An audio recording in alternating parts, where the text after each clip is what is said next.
मतलब आप बिल्कुल जैसे मेरी और उम्र आपकी उम्र में ज्यादा फर्क नहीं। अभी आपकी उम्र कितनी है झूठ मत बोला करो आप यार, ये झूठ तो मत बोलो ऑनलाइन भाई, ये काट देना सर। ये पॉडकास्ट मेरा है सर, मैं एडिट करूंगा। अच्छा आपकी उम्र कितनी है सर?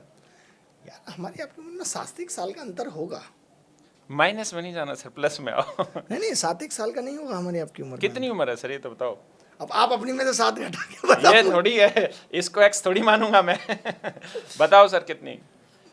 38 साल? अरे नहीं नहीं यार, तो मैं अपना आई कार्ड दिखा सकता हूँ। तो उम्र कितनी है सर वो बताओ। आप ऐसे, मुझे लगता है कि मैं बताऊंगा आप मानोगे बताओ, नहीं। ये हालात है मैथ के टीचर की उम्र नहीं पता इनको अपनी। नहीं नहीं नहीं, मुझे पता है। अब आप देखो, आइडिया लगा लो, आप देख लो खुद, ये डेट ऑफ बर्थ है, सबको नहीं पता चलनी चाहिए। आप इस पे तो झूठी नहीं अरे लिखी होगी।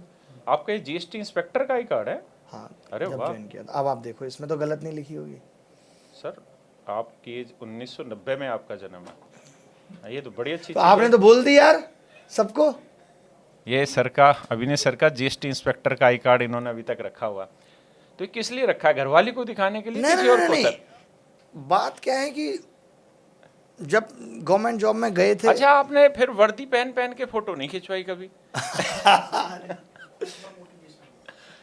मुझे ऐसा लगता है कि जब जॉब करी 4-1 महीने थी, हाँ। तो 4-1 महीने में मतलब वर्दी सिली, मुझे लगता है जिस दिन के आसपास सिली है उसके 1-2 दिन बाद तो रिजाइन ही हो गया है।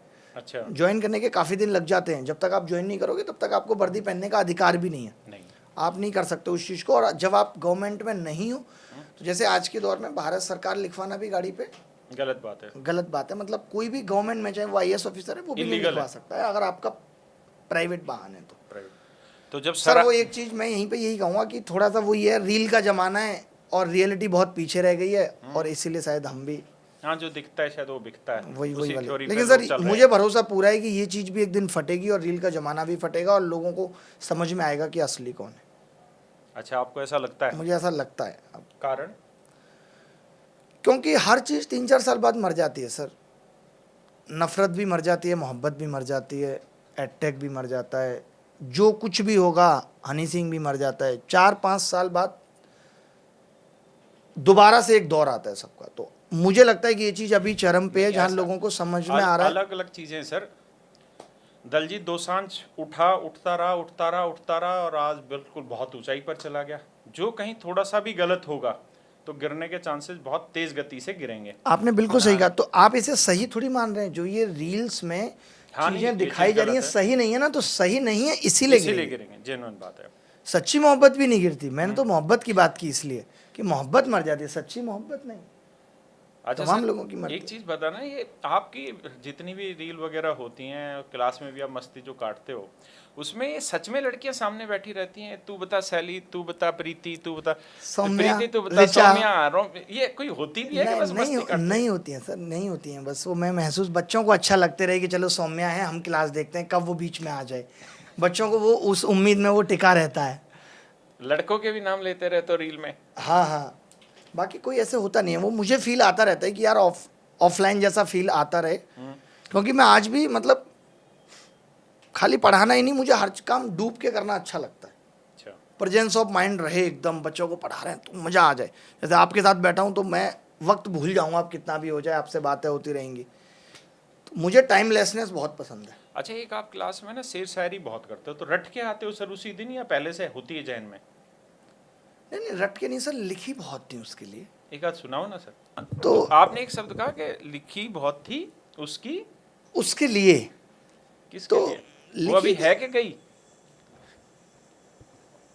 मतलब नहीं कहेंगे इसको, मतलब जाता, हमने तो नहीं माना इसको कि कोई गया।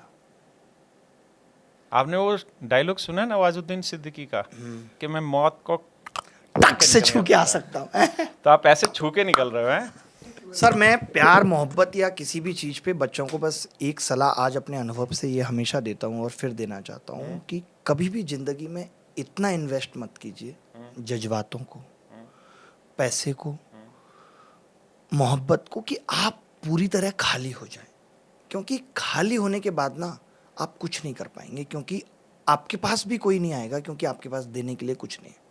कई बार हम साथ चलने के सफ़र में ये भूल जाते हैं कि अगर लौटना अकेले पड़े तो कैसे लौटा जाएगा, और वही लोग दुखी भी हैं। इसलिए ज़िंदगी में हर चीज़ को रास्ता समझना है, मंजिल कुछ है ही नहीं। अगर आपने किसी को मंजिल समझ लिया तो आप जिसको रास्ता समझना था वो आपको सस्ता समझने लगेगा जब आप उसको पूरी तरह मिल जाते हैं। तो everything is the way, enjoy करते हुए चलना है ज़िंदगी को। आप पढ़ाई भी कर रहे हैं तो फोकस नॉट ऑन नौकरी, क्या नौकरी लेनी है। आप अगर अपने आज को अच्छी तरीके से नहीं जी पाएंगे तो आप तैयारी ही अच्छी नहीं कर पाएंगे। आज मैक्सिमम बच्चों के साथ ये होता है, नौकरी चाहिए बस, बट आज अच्छा नहीं बिताना, कल अच्छा नहीं बिताना, तो आप तैयारी करेंगे कैसे।